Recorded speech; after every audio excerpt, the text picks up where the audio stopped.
Hey, welcome. Welcome back to another Just 15 Minutes, or just 15 mins to for short. Um, okay, so what we're going to look at today is vibe coding versus context engineering. Yet more phrases thrown at everybody. Okay, but before we start, what I'm using, you can actually use all of this for free. There are some limitations on the free sort of option, but if I just show you what I want to show you very quickly,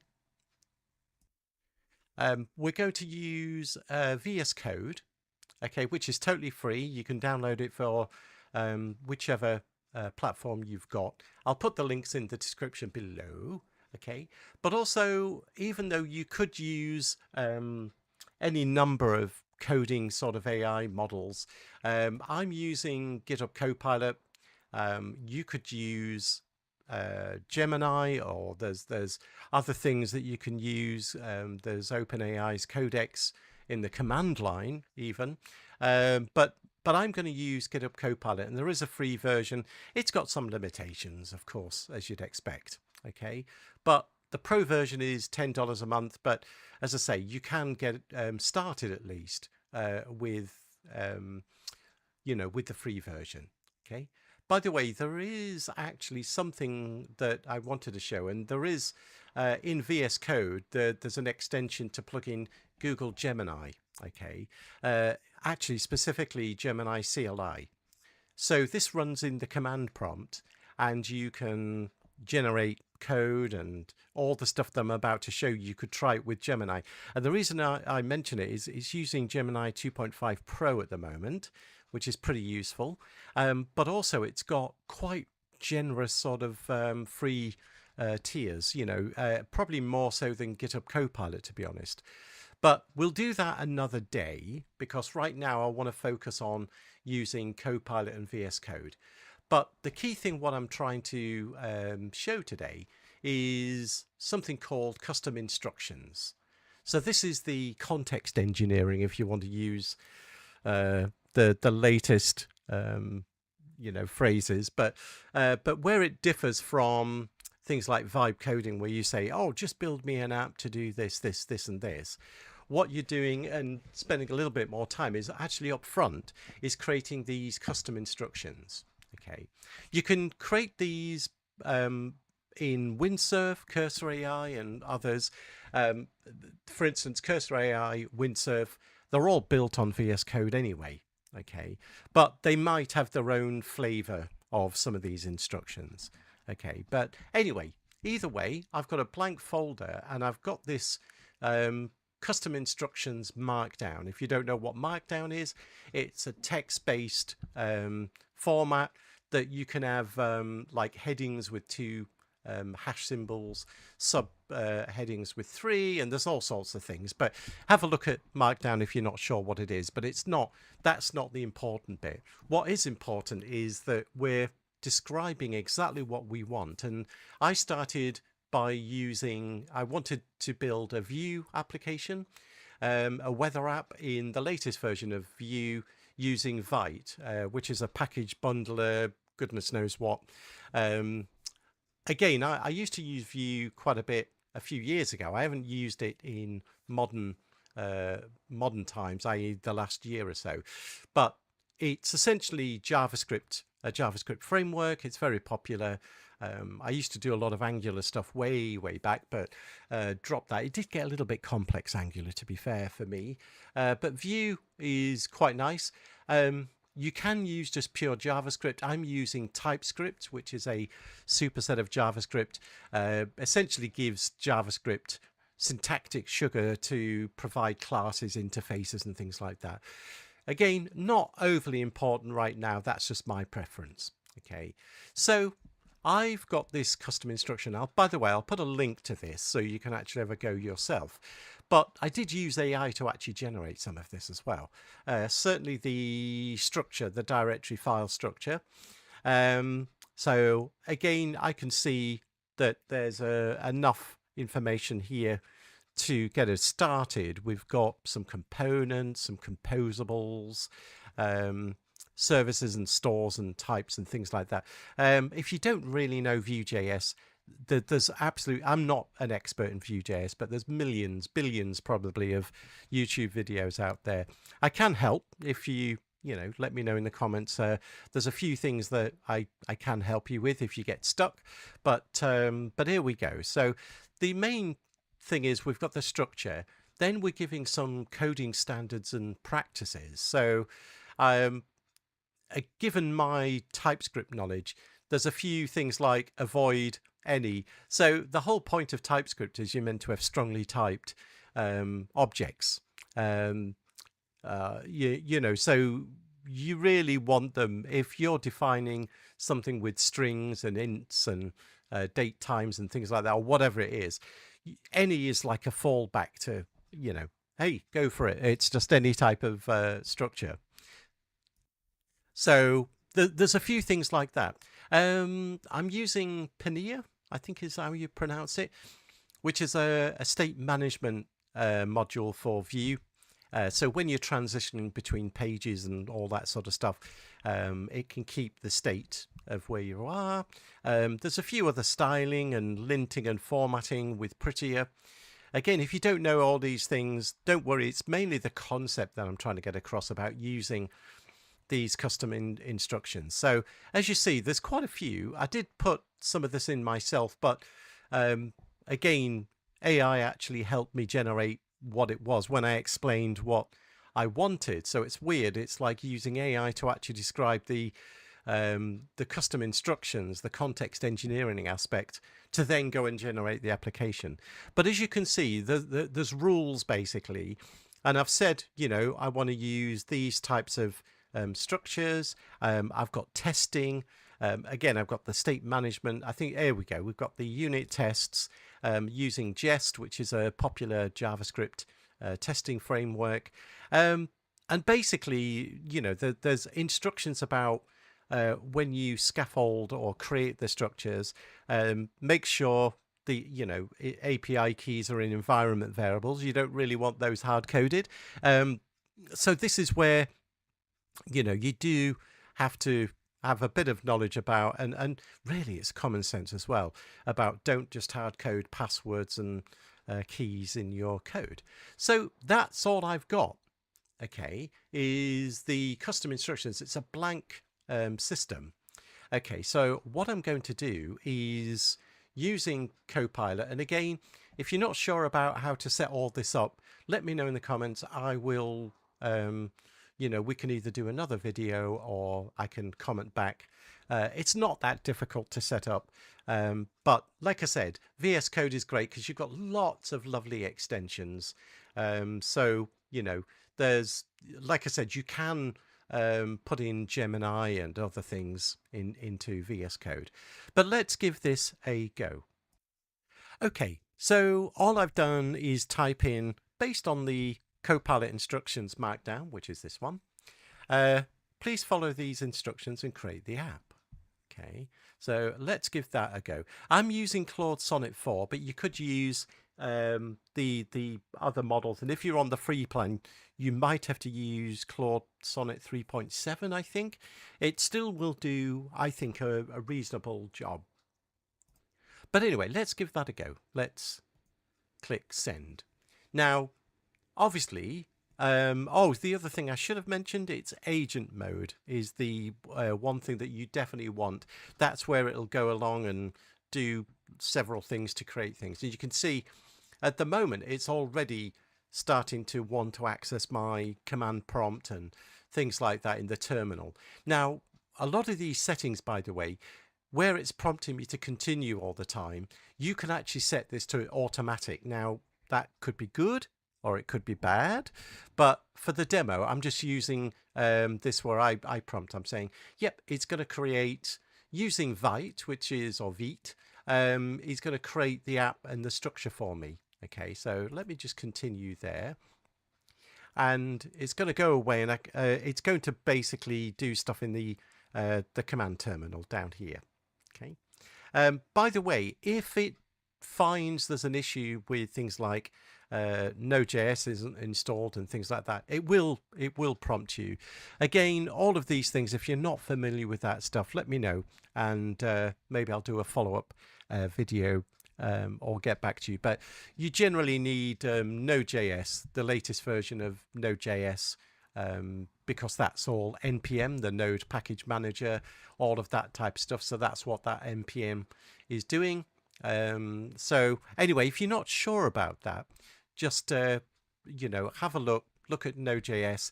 Even when you get to VS Code, there's probably some instructions there as well. But let me know, and we'll do a follow-up if we need to.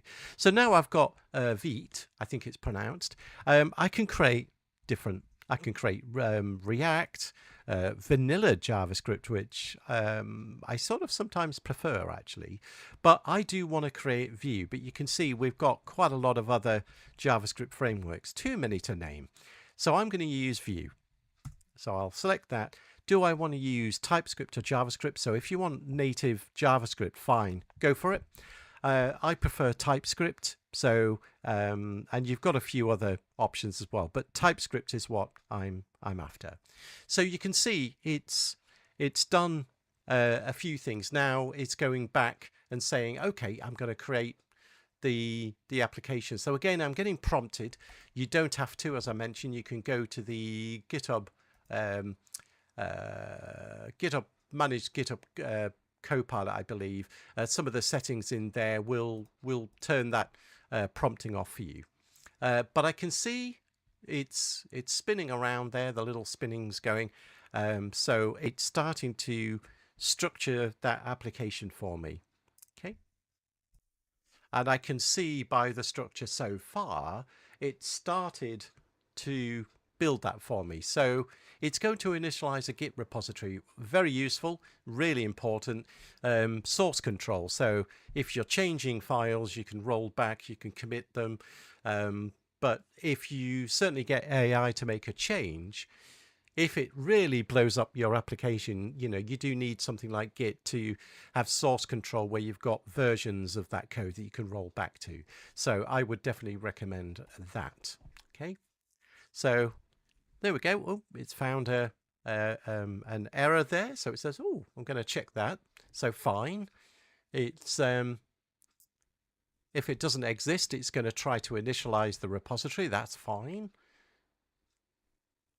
So this is in agent mode, as I mentioned. That's why it's going through thinking about things and all that sort of stuff. So it's now going to go through installing some dependencies that it needs.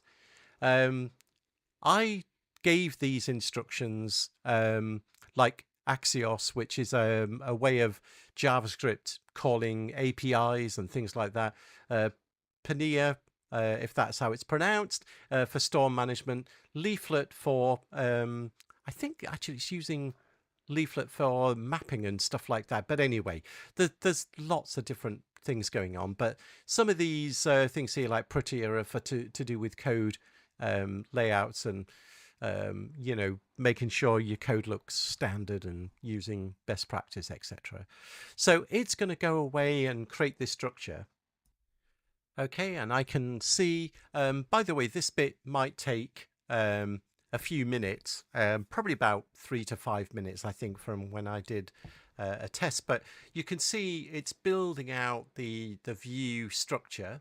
It's building out components, composables. It's going to build some other things in there as well, but it's got services, stores. So it's building out everything at the moment, as you can see. So I'm just going to pause so you don't have to watch paint dry, as they say. Okay, so it's still going on its merry way, building. Again, this might take 5-10 minutes to generate, but could you code quicker than that? Probably not. But anyway, what I can see is it's definitely started to build out some Vue components. I can see they look quite sensible. It's got I think it's got maybe some composables. Yep. Okay. That it's using to incorporate in, and some services, or at least one service to do with the weather API.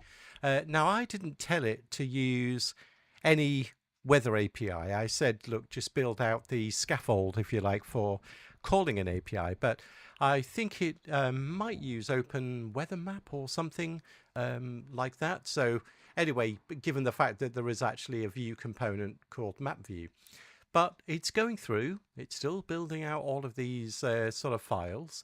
I can see it's, you know, making changes and building out, like I say, the API configuration.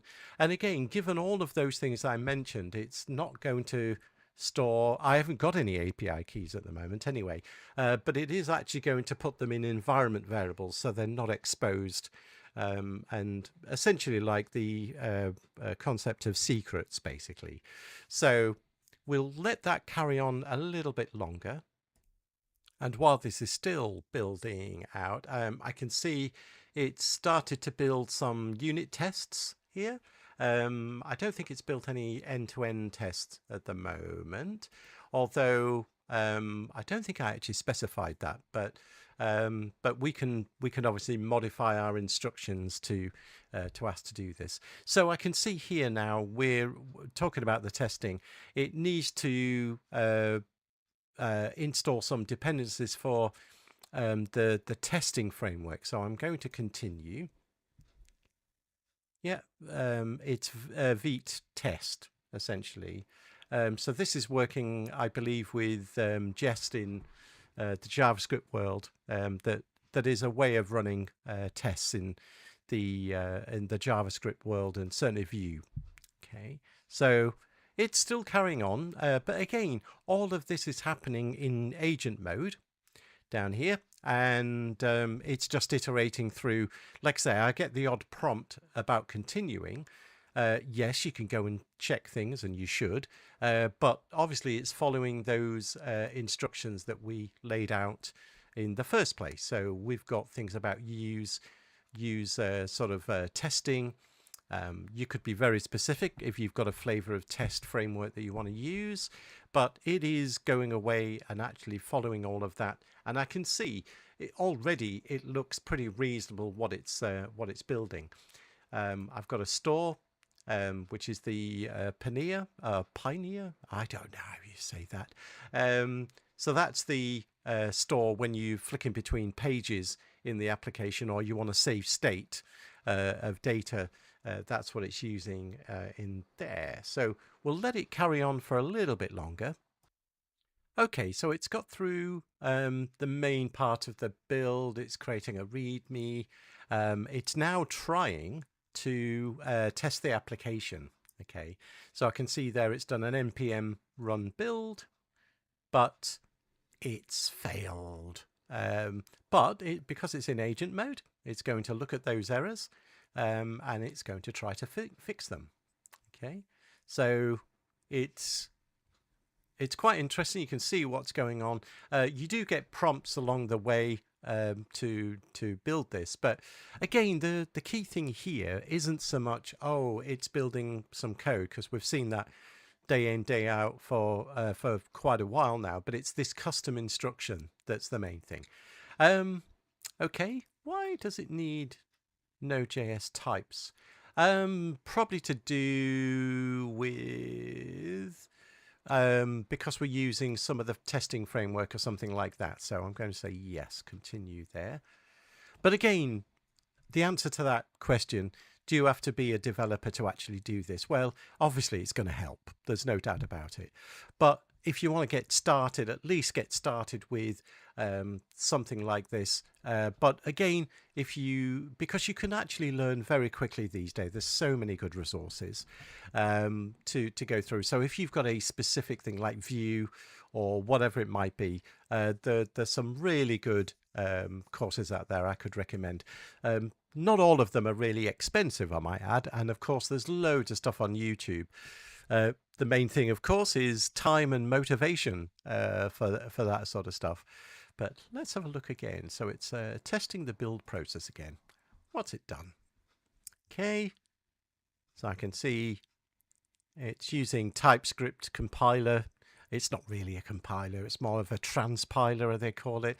But anyway, yeah, it's still got some issues. So we're just going to pause there until it fixes what it has to fix. Okay, so it's got through, it's managed to build a version. It's not that brilliant in the layout, but you know, it's getting there. It's getting there. I'm going to let it continue because it is actually going through. It hasn't done necessarily all the component stuff at the moment to for the display. So that's why we've got a slightly less nice looking sort of interface at the moment, but it is going through. It does seem to have built the application, even if it doesn't look great, but it is getting there. So we'll let it carry on for a little bit longer. Okay, so not necessarily a full application. You can use the current location, and it uses the function to get back the, it'll come up with allow or block. But it would actually, if I went a little bit further, it says this is what I've done. I could obviously now carry on and say because you can obviously copy in the screens, or it knows when you run the server to actually test your application. It can look at what is there, and you can say, well, look, it doesn't really quite look that great. Can you make it look better? Can you add this? Can you add that? But the main thing is that considering we started off with these custom instructions, basically, it's generated this whole structure, this whole application with Vue, TypeScript, written tests. You need to go and verify this stuff, of course, but the point being is I can see that it's got reasonably good sort of code, and it's actually done it really well. Again, do you understand all of this? If you don't, like I say, that's okay. There's a jumping off point where you can go and learn more about Vue or JavaScript for sure. But I can see that this all makes sense to me, and I can see there it was using Open Weather Map, as I mentioned. Now I don't have an API key, which it would have used an environment variable for. As I can see there that it's got that line there, so it's not going to even try to hard code anything, which is great, and that's part of that custom instructions that we looked at. So I think what I'll do is I'll put this into a link in the description along with a few of those other links that I mentioned, because there's the link to Visual Studio. That's quite straightforward. GitHub Copilot, you can grab the free one. But also, like I said, there's a link here with even more the customizations, but the custom instructions basically. So there's quite a lot of these, by the way, so you can have a look through those as well. So that's what I've got for this time around. I think even though I'm not necessarily a fan of all these phrases, but context engineering, if that's what it means, then yeah, it's a lot better than just vibe coding. But again, ideally, you do really need to know a little bit about what's actually happening in the code, but it's a good start point. It lets you explore what you can build, and if you want to go a little bit deeper, well, you can learn a lot more about that. So anyway, that's where I'm going to leave it. Have a good day, a good week wherever you are, and we'll catch you on the next one.